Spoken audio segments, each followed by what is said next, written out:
One podcast with, of course, me, Simos, and of course the effervescent, ever fantastic Fabio.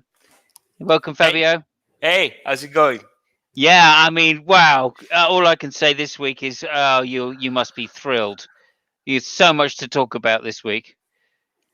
Yeah, I mean, there is one main thing I want to talk about is that I don't want to hear anybody ever in my life talk about uh, Japanese technology and stuff like that because apparently those fuckers cannot even count to 53. They can only count up to 52 and then they decided, fuck it. That was really insane.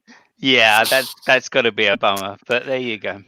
Yeah. Apparently there was one too many safety car laps that weren't counted. But anyway, that's another matter. Or maybe one too many, I should say.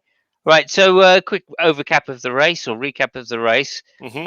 It started. The red lights went out. Some people started earlier than others, but seemed not to get a penalty. That's kind of weird. Never mind. Never seen that happen before, but there's always a first time, especially if the car's red. Not that that's going to be a theme this week, me complaining about red cars, but it might be. That's just. I'll leave that there for everybody to just take into account. I think, I, Anyway, th- I go think ahead. that Bottas too did the same thing last year, so I wouldn't be so sure about the color of the Really? cars. Uh, I uh, think so. uh, I think did so. he? And he didn't get a penalty. Yeah, yeah, I think so. Oh, I okay. don't know. I'm going by memory. It might be wrong, but Yeah, I I don't can't. think that the You color could has be. something to do with that. You might be right, but I didn't think he moved. And if he did, I've never seen it before where someone moves and doesn't get a penalty. It's the well, I mean, you know the reason why. I mean, no, it's because of there is a tolerance with the sensor in the asphalt. It Mm, really depends how much you move. yeah. So Okay. Okay. Well, yeah, fair enough. I mean, there was no penalty given, and that's what the stewards did. So that's what it is. End of story there.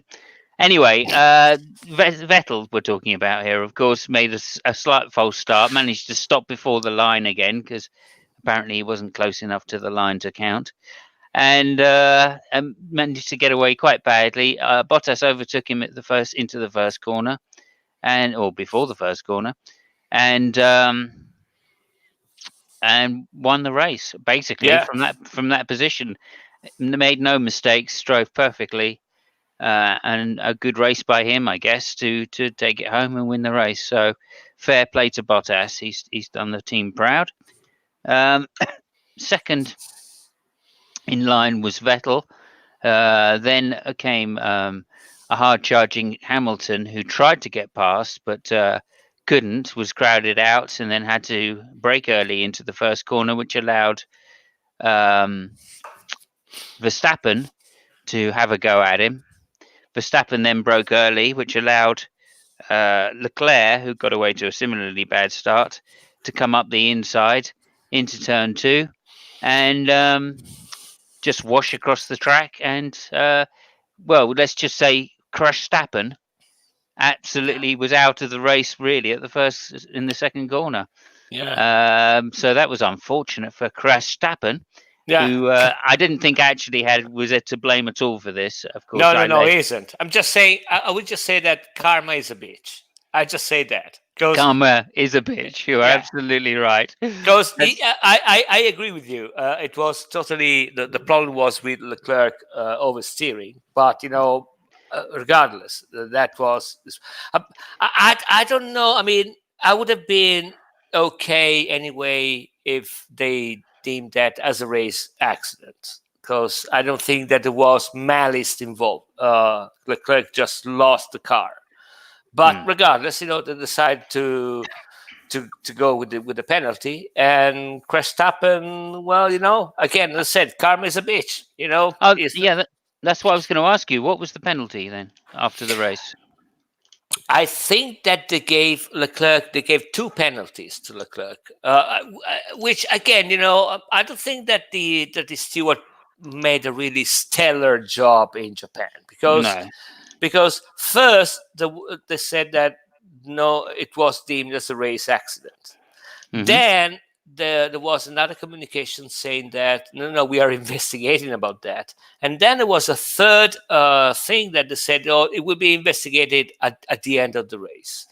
So Leclerc got two penalties, one for the thing that it was thought as a race accident, and then say, oh, we're looking into it, and then, oh yeah, we'll think about it later. So they thought that it was at fault. And the second one, he got another he got a 5 and a 10-second penalty. I think the 10-second penalty was because of dangerous driving when he was driving with pieces of this car, falling off the car. Yeah. Which I think it was that I'm way more on board rather than the first one. The first one, according to what we saw in recent races, by recent races, I'm talking about all the races prior to Australia, right? Sorry, after Australia. But it would have been. I would not be surprised if they thought it was a race accident. But regardless, so he got Yeah. Okay. P7 at the end. Oh, okay. Fair enough. Fair enough. So Lewis didn't need that extra point. Interestingly enough. No. Yeah, I think yeah, it was a terrible job by the stewards. I really thought it was a terrible. Looking at it on the spot, I really thought he was going to get a 10-second stop and go for dangerous driving or causing a collision. Yeah. And I'm really surprised he didn't. I can understand that it was he understeered off in the lieu of the fact that somebody crossed in front of him and that took downforce off his front wing and dot dot dot. But that's no excuse. It really isn't at this level of motorsport. No. So I'm just absolutely shocked that they let him get away with it for the race, and to apply a penalty afterwards. I just think that is so poor. I really do. I was way more shocked about the fact that they didn't give him a penalty because of the part of his car which were detaching. Because I agree with you. Okay, so there's no discussion here, but I might go on and say, well, but the first accident, I can understand that they were a little bit on the edge. They got to examine, and then, as a matter of fact, once Verstappen got out, right, he retired from the race. It doesn't really make that much of a difference if you listen to the guys afterwards, all this kind of shit. But I was way more surprised that they didn't give him anything because of the parts which were detaching from this car, because that's in your face, right? I mean, you cannot say, oh, let me think about it. He almost, he took Lewis' rear mirror out, which was was really dangerous. So yeah, I mean, fairly. And I'll tell you the two things which I thought about it when I was watching it was Schumacher, Michael Schumacher. That's what I thought. Now I've seen him do understeer into people and not get penalties. I've seen him just turn into people and not get penalties. But nonetheless, that's another thing. But I've also seen him drive around a circuit with the car's pieces falling off his car, and and try to make it back to the pits under what is fairly dangerous circumstances. Well, yeah, but to be totally fair, I understand what you say, but to be totally fair, accident has got to be examined, in the era that they happened, because you're right. Schumacher was on the scene, but so did Damon Hill and Coulter.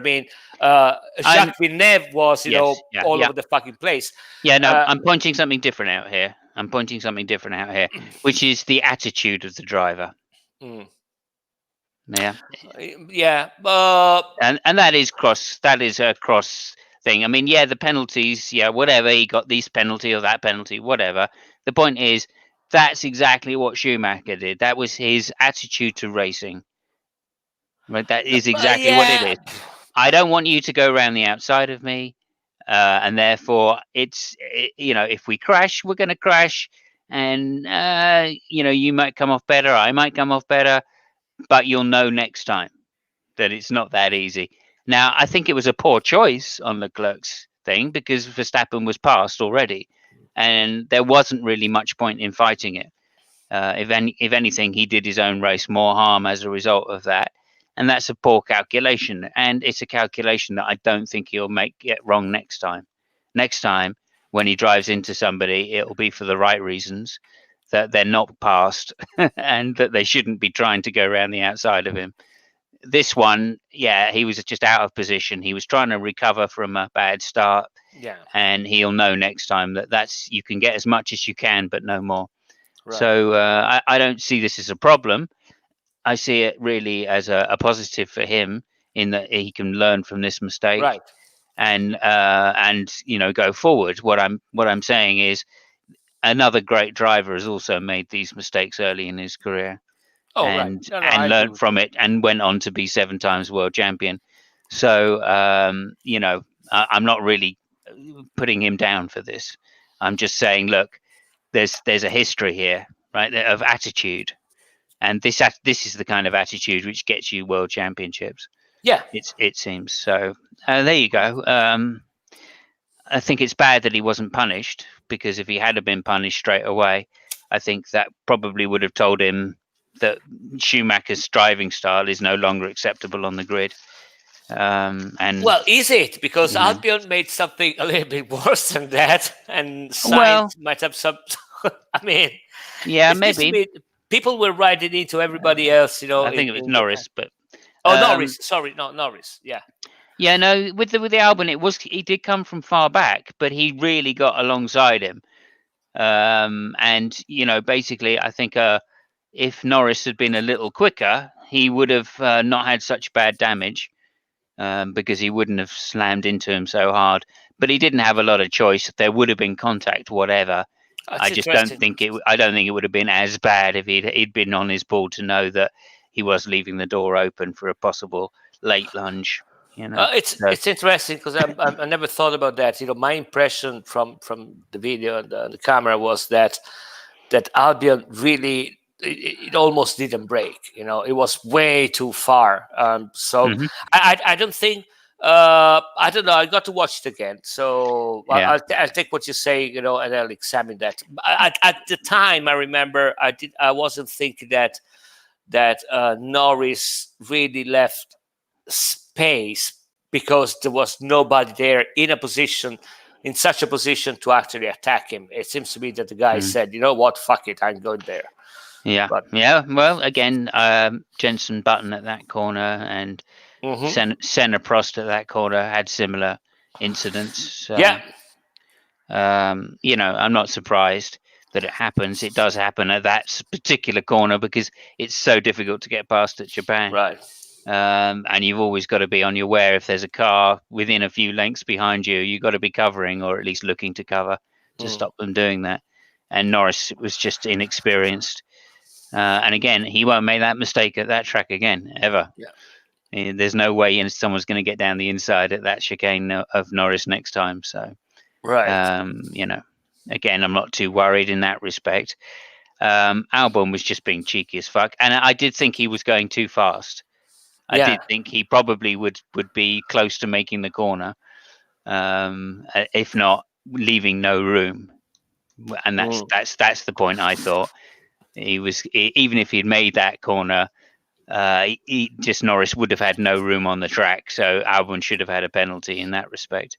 Yeah, I mean, I'm Um, expecting that kind of driving from, I don't know, Grosjean, not Albion. So, but we'll well, see. yeah, We'll yeah, see if Albion, is going for the crown, which belonged to Maldonado, and now is, yeah. in Grosjean hands. I think he's going for the crown there. He sees a Oh prize. man. Yeah, no, I think you're being a little harsh. I think Albon's realizes his Formula One career is under threat this year if he doesn't Yeah. start performing up to Verstappen's. If he doesn't start performing up to Verstappen's level pretty Mm, soon, he knows he's not going to get a chance to drive yeah. again for them, and he wants that drive. So he's making every opportunity he can to do that. And there is nowhere to overtake on that track. Right. Leclerc, again, is stand out in that respect because he made other places to pass. hmm Other places, incidentally, in the game that you can pass on Suzuka, right? Yeah. Against the AI, you can pass in those places, and it's interesting that Leclerc managed to do that because it shows his level above the standard drivers, the rest of the drivers. Again, a Yeah, that hugely impressive race as far as I'm concerned from Leclerc. It's yeah, just a that shame was he made that mistake at the beginning because he probably would have been second instead of Zeb. right. No, no, no. I agree with you. Mhm. That was the only good thing about the race. I think it was the fact that Leclerc had to, basically start from the bottom, which is the same thing which happened to Ricciardo, and Ricciardo too made a series of passes that Mhm. were out of his mind. I mean, he was passing people Mm. right, left, and center with a Renault, so it was even more difficult, I think, Yeah, for him. yeah, I completely Yeah, agree. yeah, Again, really a standout race for Ricardo, yeah. and a real shame because he looks like he's not going to get his chance in a top team. Is With he? I don't think he's going to get a chance in the Mercedes or the Ferrari, and Oh, okay. he should have been in the Ferrari. Yes. I'm saying he should have been there alongside. Well, obviously we now know in hindsight it's Leclerc he should be alongside and not Zeb, but nonetheless, there we go. That's Yeah, but politics. I mean, That's Formula One politics for you. The best drivers don't always get the chances that they deserve. So you know. I wouldn't be so sure right now. I mean, to point fingers at Sebastian, especially in the last few races, it seems to me that, at least to me, it seems to me that he kind of got back on his feet. I mean, he made Hmm. an amazing qualifying. I mean, the lap was nothing short of amazing. The one he did. Hmm. So, I mean, I seem a little bit more relaxed, I mean, a little bit more on the ball. Maybe, of course, it's because, everything has been established anyway. So you just race for the race. Mm. And that, I think it might be one of the problems with Sebastian, to actually see him fight for a championship instead of for a race. Mm. Of course, he won 4 championship, but he won it with the Red Bull, and we all know. I mean, that that car at the time was, a little bit. It's if you want, and I don't want to sound dismissive, but if you want, it is kind of the same thing with Lewis, right? I mean, nobody is nobody in his right mind is saying that Lewis is not an exceptional driver, Mm. but you got to take into consideration the fact that he's actually driving a car which has been amazing for 6 years, Oh yeah. right? So there is that, and I think it's a fair critic, not to dismiss the guy completely, but there is a small but that can be made, Hmm. uh, Yeah, I think it's a slightly bigger butt than you're giving it because of last year's yeah, performances as well, which were nothing short of woeful as far as I was concerned for Vettel. yeah, He threw the title away rather than Lewis won it very easily. Well, Lewis won it easily because he threw it away, not because it was close to the end of the season like it was in the Rosberg years. yeah. I That. mean, to be fair, my but was referred to Lewis, but yeah, but I understand your point. You're right. Mhm. Yeah. So yeah, fair enough. And Lewis has won with two teams, right? So let's not forget that he's proved himself in more than one team. It's not just that he's got the best car, although admittedly the Mercedes has been the best car. Yeah, And no, but you see, it's the same thing that, and again, I don't agree with that. The same way that I don't agree with people dismissing Lewis. But I just said that I was trying to play the devil's advocate because mhm, it is the same kind of talk that sometimes I hear about Schumacher. And Schumacher is the same thing. He won with Benetton before, and then he won with mhm. Ferrari, and everybody said, "Oh yeah, but it was the better car." Yeah, okay, No, no, no, no. I don't say that. no, I no, don't no. I, say I that. agree. Yeah. I'm not saying you're saying that. Yeah. I just made that kind of conversation because it's something that is usually up and about, and I think they're both two very stupid points. Mm. Yeah, yeah. Uh, I yeah, mean, maybe the second year the Benetton was the best car on the grid in Schumacher's second championship. That potentially is the case. But there's no doubt that Schumacher took a struggling Ferrari team Yeah. and turned them into world championship. Not him personally, but him gaining a funding and the group of people around him, and with Ross Yes. Yeah. Brawn Yeah. and Yeah. Jean Todt and Right. some greats in the sport.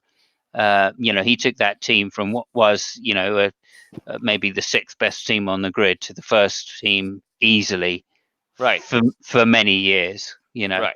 That's no small feat. And more than that, I mean, uh, you know, he knew he was doing it, right? I mean, he, like Lewis, he went to that team knowing that he was going to turn it round, or that team were going to turn round to Right. become something special. Like Lewis went to Mercedes early, knowing that the team were going to be the team to beat in the future. So again, I don't want to denigrate Schumacher's skill in that respect. Yeah. However, No, you're obviously, right. But I mean, okay. Oh, sorry. yeah. Go ahead. No, no, no. I was just saying that you're talking about the team. You gave me the opportunity to raise another point.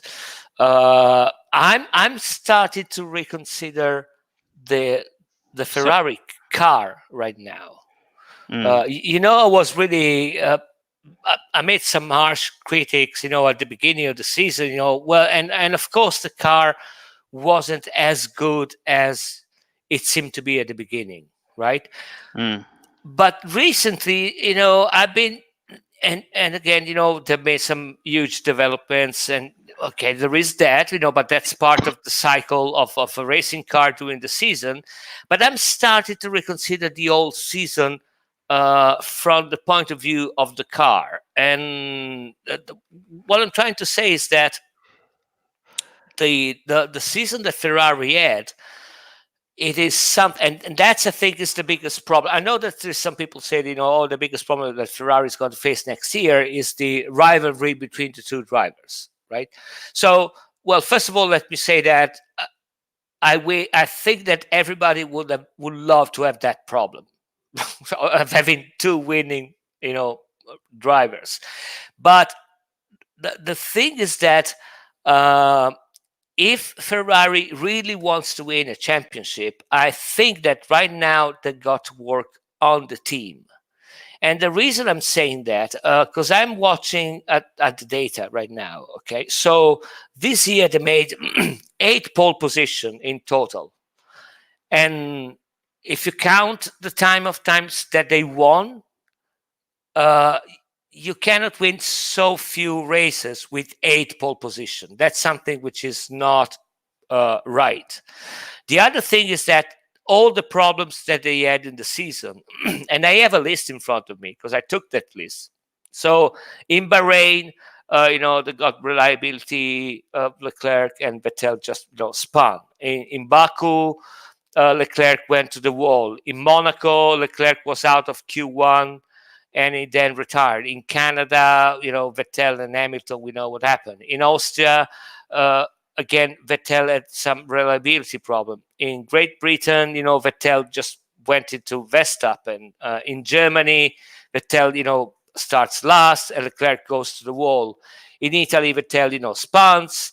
In Russia, Vettel, has to retire. And in Japan, they have this, really shitty start. If Ferrari wants to win a championship, they have got to be perfect, because Mercedes is a perfect machine. And by machine, I mean, the car, the drivers, the team, the whole package. You cannot possibly win a championship against that level of competition, because everything works on every level. So even if you have a car like in the last part of the season, and people might discuss if all those mistakes were not made at the beginning, the situation now would be different. But that's exactly my point. So you might have a car which is performing, but unless you have a whole package which works, you cannot possibly win a championship. What do you think about that?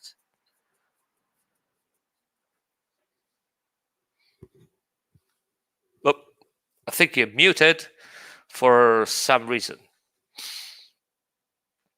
That might explain the fact why I was keep talking without Sorry, meaning. mate. Can you just carry on for me?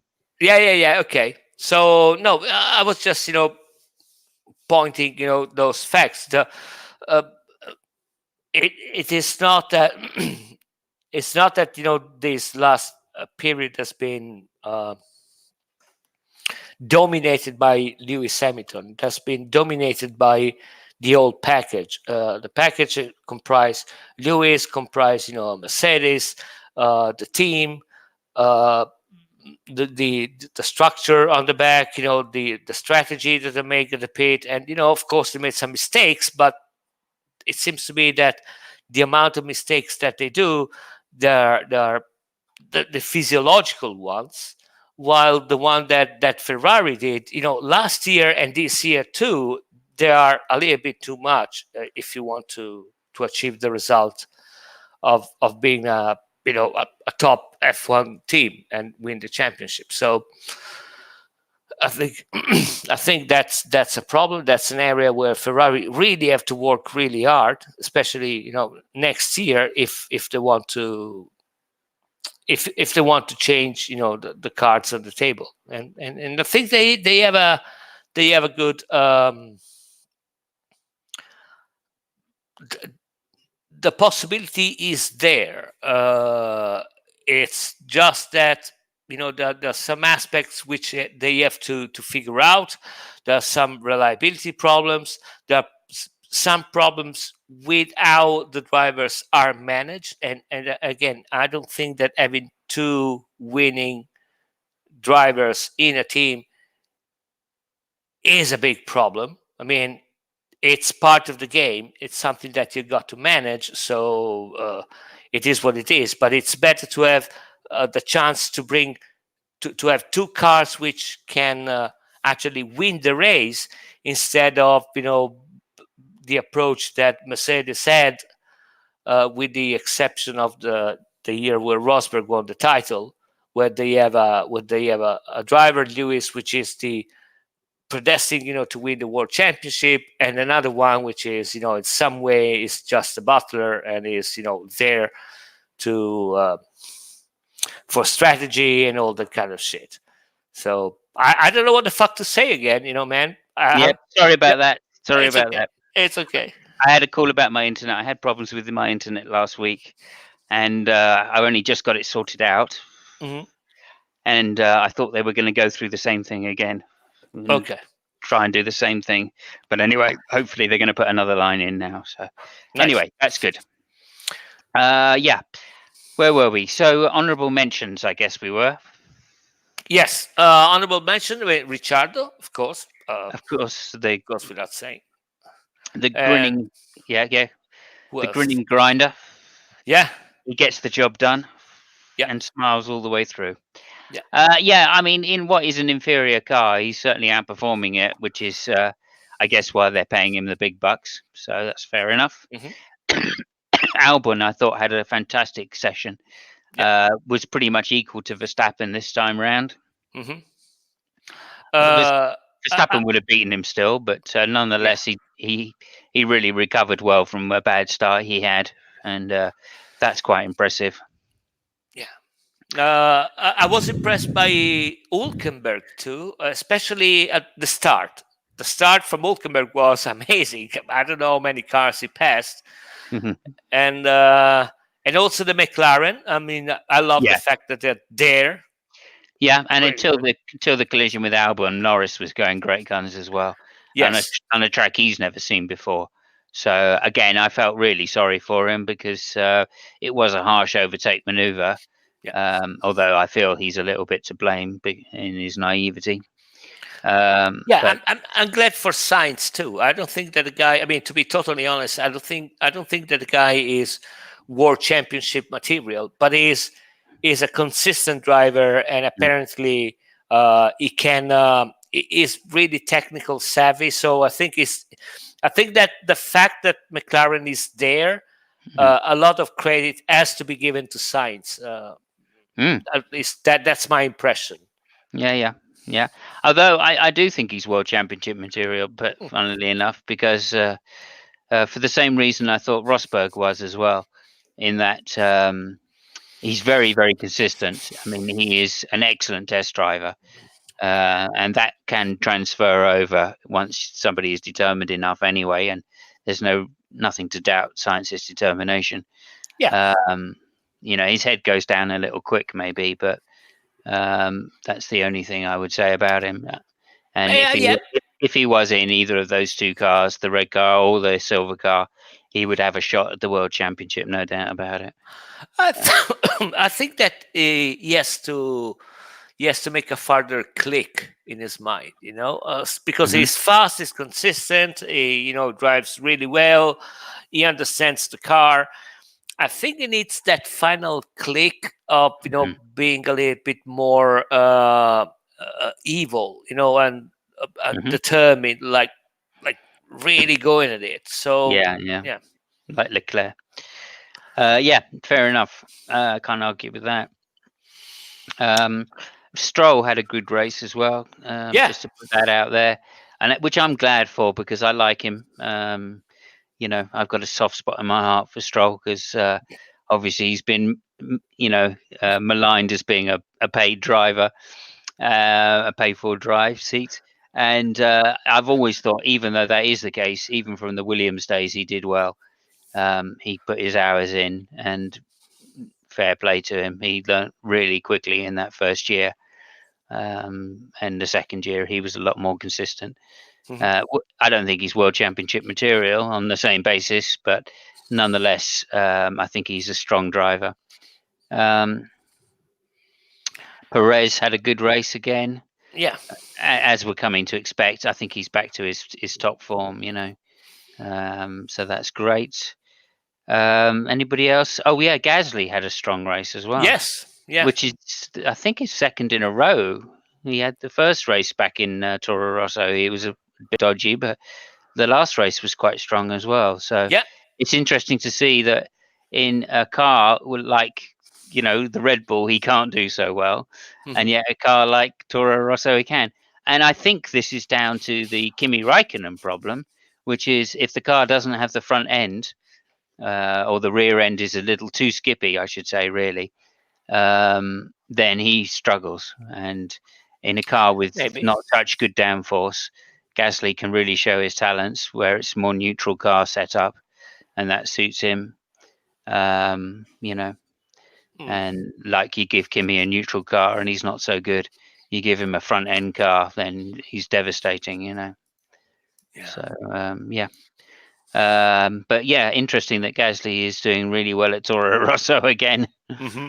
And that's putting a lot of pressure on Albon, which is again why I think he probably went for some really quite dodgy moves at Suzuka. And that wasn't the only one he went for, but there you go. There you go. He did well to come back through the field anyway, so that's great.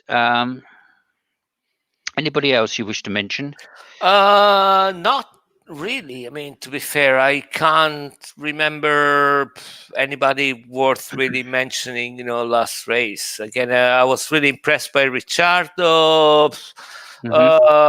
Well, I mean, an honorable mention has to be made to the radio equipment in Mercedes. It seems to me it's Yeah. working really well. Jesus Christ! Yeah, I go on. Have a mean, go. Have a go. Go on. no, come on. I don't even want to because it's becoming a cliche. But you know, can the guy really shut the fuck up? Well, I Because thought. Yeah, go on then. Go on. because really, come on, man. I mean, you won the championship already, right? I mean, you're racing in on a track, Suzuka, where I think, oh boy, I'm going by memory, but I think that the last 9 times, the winner was the one which started from the pole position, and the other times was the one started from the second position. That's correct. So it, I mean, you're ready at that thing, right? You got third, and you were starting, shut the fuck up already. Mm. Come on, it's yeah. Now you want to tell the guy which tire you want to put in your car. It's not really that. I don't know. It's so annoying because it really makes you wonder. Okay, what the fuck really? Yeah, So maybe. I was rooting naturally. I hope that for the next season they made a rule that all the radio communication they're open even to the other driver, because I would have been really I would have really wanted to listen to the reaction of Bottas when he was complaining, what the fuck. Yeah, really, I mean, what the fuck do you want me to do? I mean, I've already brought you breakfast in your hotel room for the whole year, and now that I'm ahead you're complaining. I mean, really, Yeah. it's yeah. Again, it's this is the hangover from that Rosberg year, right? Where Lewis couldn't get a break. His car broke down in several crucial races, and he should have really won the championship. But Rosberg was determined enough to get it, and Rosberg fought really hard for it. But also, I did feel, Mercedes played it safe to get the world championship, to get the driver constructors championship at that race, and they could have let Lewis stay out and try and get first place. And I think they probably should have. Interestingly enough, had the penalty come through for Leclerc, right, in time before the end of the race, then Mercedes would have known that they needn't have got Lewis in to cover off the third place to make sure they got that constructors championship. So it's the way things conspire, I suppose, to happen that way. Um, yeah, I don't know. Again, I think it's the team with Lewis complaining. I think it's the team mentality to just express yourself regardless of how it is.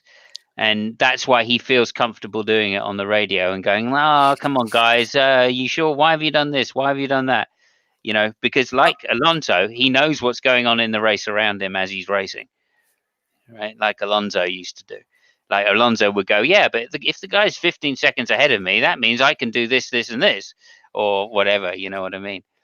Um, I don't know. Listen, I'm going to say something that I know you will not agree, and I'm not even agreeing myself with what I'm going to say, right? But I'm going to say it anyway. good. So there are a couple of things. The first one is that Bottas was ahead in the first corner, and I mean, Lewis has seen with his own eyes how difficult it is to overtake a car in Suzuka, right? Because when you Exactly. get so uh, him wanting the team to try a strategy to put him in front when Vettel was in between of them, it would have been too risky. So I totally get what Mercedes said. There is also another thing which I don't even believe it myself, but I'll say it anyway. Uh, but I would not be surprised if Mercedes in the team they were way more happy to have Bottas ahead and Lewis in the back in the race where they won the manufacturers championship, because for a team it shows that it's really the car which is winning the title, Good point. not the Good point. driver. And in that aspect, and again, I know I sound harsh and maybe too harsh, but that I think it's one aspect that Lewis has got to work a lot on. It's Mm, the team. Uh, he knows is probably the fastest driver on in the championship. Maybe not on the single race, but in the championship is still probably the fastest and the strongest one. mhm, I think, but it's my impression that it still lacks the team mentality, and that I think it's mm, good if you're really fast because nobody's really going to complain.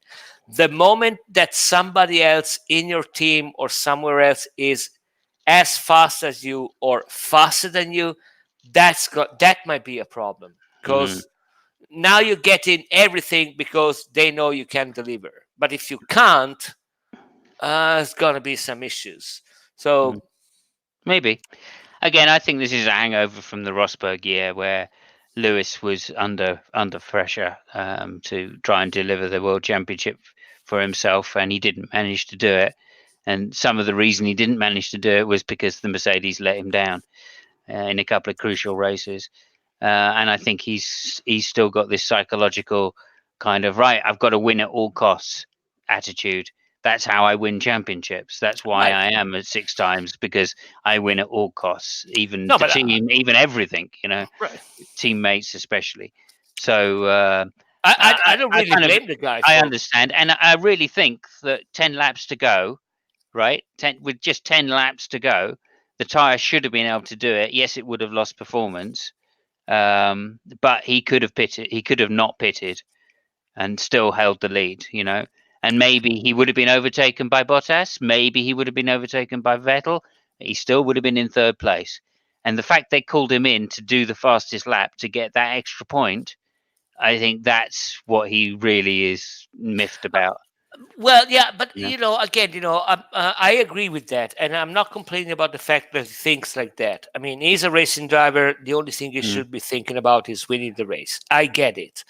Uh, the thing that I'm kind of complaining about that, and it's the main reason why he speaks too much on the radio is that he should also realize that there are some things that you cannot see while you are in the car. It's the same thing with Leclerc a couple of races ago when he was complaining, and then he got back and said, mm, I mean, I've seen the situation. I think there was a point in doing that. And I think it was sincere when Leclerc said that.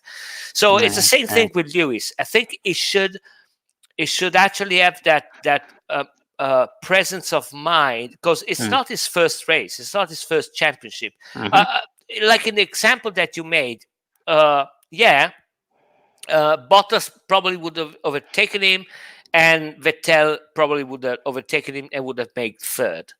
But if that's the case, okay, if third is the position you're going to be, changing the tires and giving you the possibility to make the fastest lap was the right choice to do.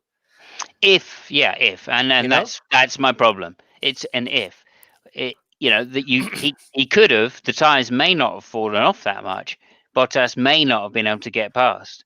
Vettel may not have been able to get past. He may have got second. He may have won the race. Whichever way, pitting definitely means he can't win the race. And that's all I'm pointing I out. And that's no not no in no Lewis's blood, right? Because right. from that Rosberg year, he doesn't care anymore. He just wants to win races. That's No, all it's about. I agree with you, and So I'm not yeah. I'm not Uh, no no sorry, one more thing, which yeah. is the other point about is the Mercedes culture to air your grievances, and that's all really that Lewis is doing on the radio. Mm. And I think because that's the culture of the team, to have anybody come up and say, "I think this is a problem," right? Even the lowest mechanic can come forward and go, "No, I'm not sure that the paint design is right." You know what I mean? And they'll say, "Okay, well, we're not going to hold that against you."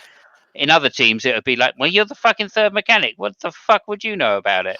You know what I mean? Yeah. That's not No, the Mercedes way. The Mercedes way is this egalitarian, open. We listen to everybody. We make our decisions, and we fall as a team. no, You know? okay, I agree with you. It's not that I don't agree with you. I just want to point out a couple of things that, Okay. well, first of all, I have to. I haven't watched, the timing, so I don't know if Bottas and Vettel probably would have got him. I think they might, but I'm not sure about it. So Mm, I mean, I stand on my position, but I have no data to back it up. So it's just an opinion. yeah. As far as the culture that you mentioned in Mercedes, you are right. Okay, you have a point, but there is the thing that uh, Lewis is a driver which has won a huge amount of world championship, right? Mm, He has been on his peak on Mercedes, but F1 is a cycle, and he knows that. Uh, that kind of attitude, the attitude that what I'm saying is that he should really think about his future, because uh, I'm thinking about Alonso, for example, right? Alonso had an attitude towards Ferrari, which was basically what sacked him and what prevented him from finding another car, because nobody wanted to have to deal with the guy. Everybody said, and he is fast, but as human material, it was toxic. Lewis should be smarter than that and understand that he should really build himself and being seen by other teams that might potentially be better than Mercedes in the future. Anyone might want to go to be a little bit more relatable as human material in a team. That's the only thing I'm saying. Yeah, that's fair enough. Okay. Yeah, let's just wrap up then what we're doing Yes. here. Yeah, do you want to wrap up first? Yeah, I mean, okay, next race is going to be the Mexican Grand Prix. It's going to be held the That's right. 27th of October. It's going to be an evening race. So, yeah, Mexico, I mean, we might see another good performance from Ferrari. I think so. There is also the fact that it's a high altitude circuit where, usually the engines suffer a lot, Mhm. and Ferrari has an Everything advantage. suffers.